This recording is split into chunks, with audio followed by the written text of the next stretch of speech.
ప్రభునందు ప్రియమైన వారులారా, ప్రభువైన యేసుక్రీస్తు నామములో మీ అందరికీ శుభాభివందనములు. ఈ ఉదయకాలంలో కలువరి కృపా సమేతకు మిమ్మల్ని ఆహ్వానించుచున్నాను.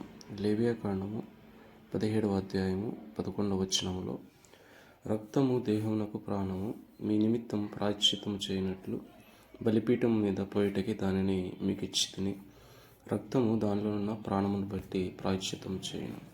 మన ప్రభు అయిన యేసయ్య ఎందుకని సిలువలో తన రక్తమునంతా కార్చాడు, మన కొరకు ఆ త్యాగం చేశాడంటే, రక్తము దేహమునకు ప్రాణమై ఉంది కాబట్టి, రక్తము దానిలో ఉన్న ప్రాణమును బట్టి ప్రాయశ్చిత్తం చేస్తుంది కాబట్టి, మన పాపముల నిమిత్తము, మన అపరాధముల నిమిత్తము, మన అతిక్రమముల నిమిత్తము ఆయన మన స్థానంలో బలిగా అర్పించబడి తన రక్తమునంతా కార్చినట్టు ద్వారా మనకి ఈరోజు మన పాపములకు ప్రాయశ్చిత్తం కలుగుచున్నదన్న విషయాన్ని జ్ఞాపకం చేసుకుని, ఆయన శిలువ మహాబలిదానమును గుర్తించుకుని ఆయనకి విధేయులుగా జీవించడానికి ముందుకు సాగిపోదాం.